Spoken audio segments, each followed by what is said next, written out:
Hey yo yo yo, salut les turfeuses et salut les turfeurs, bienvenue pour un nouveau pronostic de Benoît Requin. Ok, place au pronostic du quintet du mardi 7 mai, direction Chantilly pour le prix de Montagny. Plat, 1200 mètres, 16 partants en réunion, une course, une indice de confiance, 1 sur 5. Petit retour sur le quintet du dimanche 5 mai. Dans mon pronostic, je vous ai donné le tiercé et le quartet en 5 chevaux. Et cette vidéo, je la tourne avant l'arrivée du quintet de ce lundi.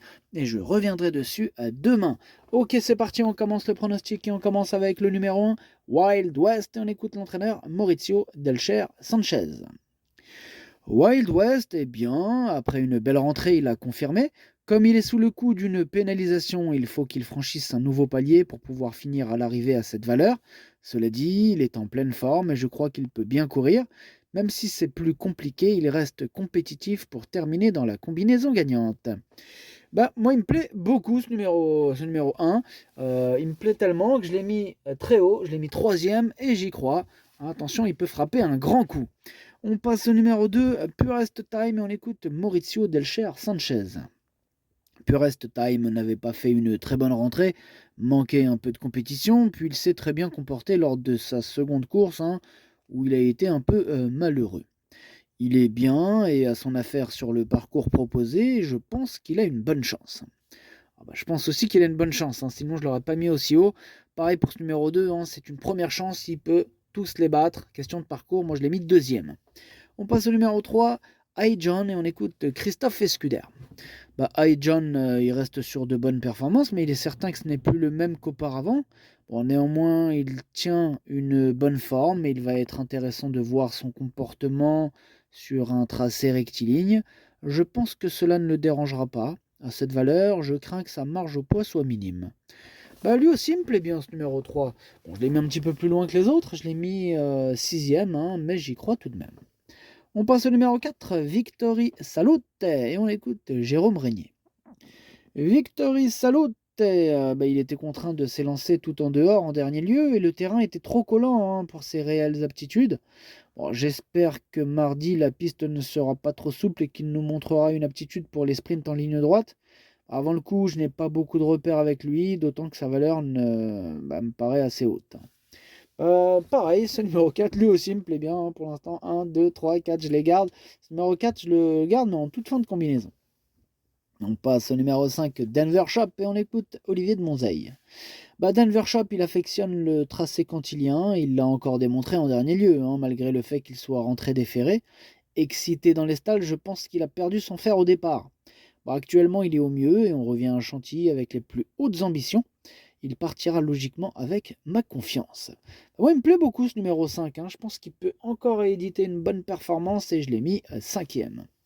On enchaîne avec le numéro 6, Rise Steve, et on écoute Jean-Marie Béguinier.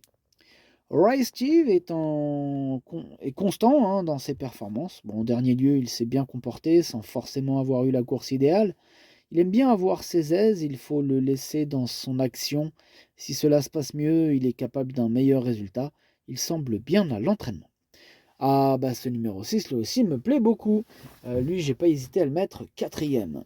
On enchaîne avec le numéro 7, Forkester, et on écoute Édouard Montfort. Forkester, il vient de nous montrer qu'il était capable de bien faire sur le sprint. Il est clair que cela nous ouvre quelques portes. Son comportement a été bon et j'espère le voir rééditer une bonne performance et améliorer son classement. Toujours en forme, il partira avec ma confiance. Ce numéro 7, c'est lui mon gros regret, c'est lui mon cheval de complément en cas de non partant, donc attention, possible cassage en vue. On enchaîne avec le numéro 8, Drogo, et on écoute mademoiselle Valérie Dissot. Drogo, il s'est bien défendu en dernier lieu, compte tenu du déroulement de course qui ne lui a pas été favorable. Il s'est souvent très bien comporté sur le tracé cantilien et j'espère que cette fois, le parcours sera plus avantageux. Si tel est le cas, nul doute qu'il soit capable de se placer. Pour le succès, cela peut s'avérer plus difficile. Alors, moi, ce numéro 8, lui non plus, je l'ai pas retenu, et lui aussi est un regret. C'est mon deuxième cheval de complément, 4 non partant, attention. On enchaîne avec le numéro 9, Instruit, on écoute Joaquim Armando Ferreira de Oliveira. Bonjour Joaquim. Si, bonjour. Instruit, il a bien couru sous une lourde charge de 59,5 kg et en dernier lieu. Là, il a l'avantage de porter moins de poids cette fois-ci. Il me donne satisfaction au travail. Et si le terrain n'est pas trop souple, je compte sur lui. Vous comptez sur lui, Joaquim Armando Ferreira de Oliveira. En tout cas, merci pour ce commentaire. Ciao. Si, ciao. Alors, ce numéro 9, lui non plus, je ne l'ai pas retenu. Par contre, attention, c'est comme même lui le chef et le capitaine. Capitaine instruit. Capitaine de ma petite liste des possibles casseurs de tickets repérés. Attention. On passe au numéro 10, Whistle and Flute. Et on écoute Hubert de Nicolai. Whistle and Flute, il m'a fait un grand plaisir en dernier lieu. Alors, cela m'a fait repenser à sa deuxième place de listade l'an dernier. Il faut le monter isolé, car il en fait trop dans les autres. Quand il est bien détendu, il va très vite pour finir. Il est resté très bien. J'espère juste que le terrain ne sera pas trop souple. Normalement, il devrait gagner un quintet assez rapidement. Il est super chaud, Hubert de Nicolai avec son Whistle and Flute. Moi, ce numéro 10, c'est tout simplement lui mon préféré. Et j'ai pas hésité à le mettre en tête de mon pronostic. On passe au numéro 11, Sister of Love. On écoute Maurizio Garnieri. Alors, Sister of Love, il a très bien couru, mais n'a pas eu le même changement de vitesse la dernière fois sur une piste trop souple pour ses aptitudes. Elle a besoin de bon terrain, elle est en pleine forme. Si cela sèche, elle va mieux courir ce coup-ci. Alors, ce numéro 11, lui aussi je l'ai retenu, mais plutôt en bout de combinaison, attention à lui. Alors là, on enchaîne avec le numéro 12, c'est View, et on écoute François Montfort. View vaut mieux que ses derniers résultats. Même si sa valeur a été revue à la hausse. Cela fait un moment que je veux le voir sur un tracé rectiligne. Mardi, cette course servira de test. Il possède pas mal de vélocité et je le crois capable de s'y adapter. Alors difficile de le recommander chaudement, mais j'en attends un bon comportement. Moi ce numéro 12 ne m'a pas charmé plus que ça, étant donné que je ne l'ai pas retenu. On passe au numéro 13, Pradaro, et on écoute Madame Sophie Lancelot. Pradaro, il a retrouvé l'envie au travail et en course. La pluie attendue pourrait être à son avantage, mais nous sommes conscients que c'est une course très difficile. Pradaro, il fait peur quand même. J'ai pas pu le retenir, mais il me fait quand même peur. C'est pas du tout une impossibilité. C'est un possible trouble fait. D'ailleurs, il est en plein milieu de ma petite liste des possibles troubles faits. Attention. On enchaîne avec le numéro 14, le central, et on écoute Mathieu Boutin. Alors, le central a fait une rentrée à la test après une longue absence où il s'est montré un peu trop brillant. Cette course lui a fait du bien, il a progressé en condition, mais l'opposition est de taille. En tout cas, ce numéro 14, pareil que pour le 13, il me fait un peu peur, mais bon, on ne peut pas tous les retenir, il a fallu faire un choix, je ne l'ai pas retenu, mais il est à l'arrière de ma petite liste des possibles troubles faits. On passe au numéro 15, Avril au manoir, on écoute Madame Sophie Lancelot. Avril au manoir, il semble bien, mais il faut voir s'il peut avoir la pointure d'un quintet. En tout cas, après 4 victoires dans des handicaps en moins d'un an, il n'a pas volé sa place à ce niveau de compétition.